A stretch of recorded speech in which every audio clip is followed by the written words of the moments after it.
Oke, jadi langkah selanjutnya adalah proses penyemaian dari stek tadi. Nah, sebelum disemai, kita tahu bahwa di pasar untuk saprodi, sarana produksi pertanian itu banyak dijual zat pengatur tumbuh, misalnya Atonik, kemudian Roton F dan sebagainya. Nah, jika itu tidak ada, maka kita dapat manfaatkan beberapa bahan organik, bahan alamiah yang ada di sekeliling kita untuk tujuan memacu pertumbuhan akar stek ini. Salah satu yang bisa dimanfaatkan adalah ini, bawang merah. Terus di sekeliling kita juga ada lagi satu lagi nih atas nih.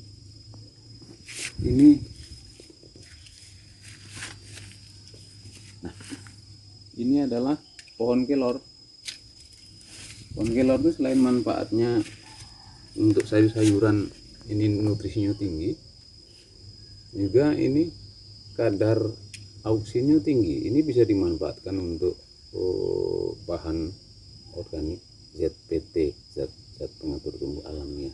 Jadi saya ulangi, ada bawang merah, bawang putih boleh, ini kelor, ada lagi rebung bambu, dan banyak lagi bahan di sekeliling kita. Nanti silakan saudara explore, cari di sumber-sumber yang lain, banyak di sekeliling kita.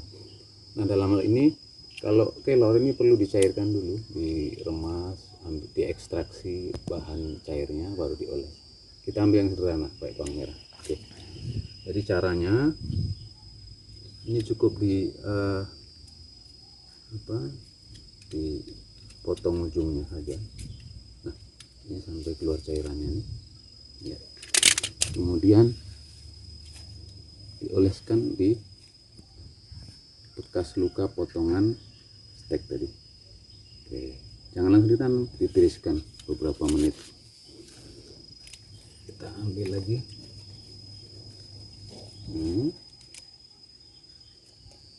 Jangan dicolok-colokkan, nanti akar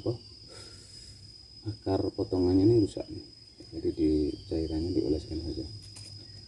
Nah, ini ada contoh kasus bagus. Ini kalau kita lihat bekas potongannya, kulitnya rusak. Nah, yang sebenarnya kurang bagus untuk pertumbuhan.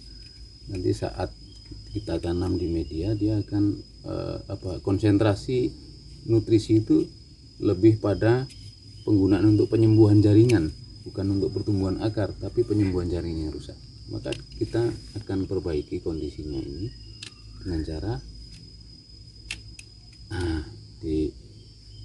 kulit yang terkelupas, yang koyak tadi kita bersihkan sampai muncul jaringan yang sehat seperti ini. Untuk stek ini sangat mudah, tapi kalau tidak dipelajari, dipraktekkan secara detail seperti ini, akan terjadi risiko kegagalan. Satu lagi hal sepele yang sering dilupakan ini, tapi menentukan keberhasilan stek.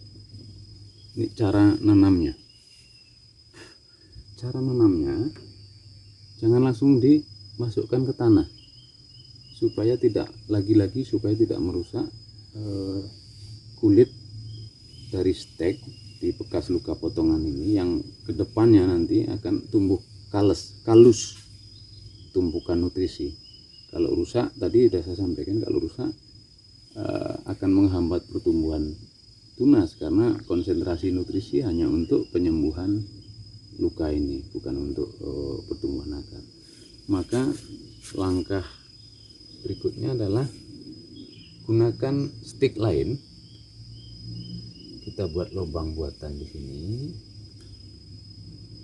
dekatkan. Nah, pastikan jangan ini didorong ke media supaya tidak rusak. Nah, jadi artinya kita siapkan lubangnya, masukkan pelan-pelan. Ini kita harapkan keluar ya, supaya tidak bertumpukan posisinya. Sorry kalau ini mengganggu durinya, kita buang boleh ya. Iya. Kemudian kita padatkan sedikit.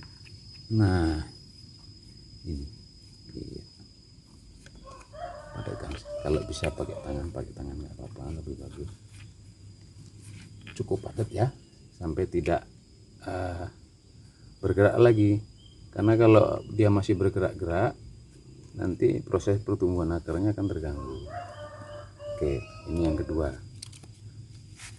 Ini saya anggap cukup bagus stek ini, bahan stek ini, maka cukup satu saja. Lagi caranya sekitar 5-7 cm di sini, masukkan pelan-pelan. Oke, padatkan, hati-hati ada durinya. Oke,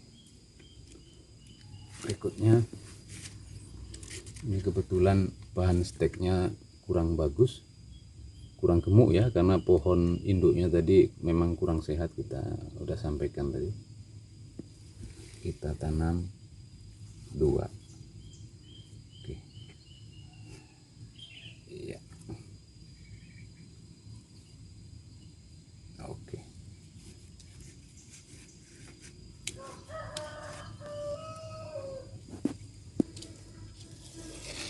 Masih satu stek ini lumayan bagus, tapi karena ini muda maka pelan-pelan ini.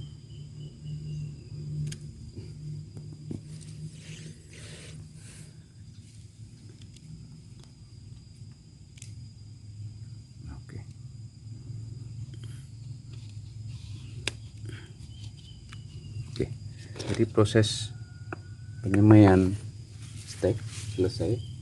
Ada 1, 2, 3, 4. Tugas kita berikutnya adalah pemeliharaan. Pemeliharaan dimaksud yaitu meletakkan media yang sudah ditanam stek ini ke lokasi yang teduh, ada naungan. Pemeliharaan kedua adalah penyiraman. Apabila memang sudah kelembabannya sudah sangat berkurang, sudah kering medianya, maka perlu disiram. Normalnya 2-3 hari sekali cukup disiram, kecuali kalau cuaca hujan seperti saat ini tidak perlu siram karena sudah banyak air hujan.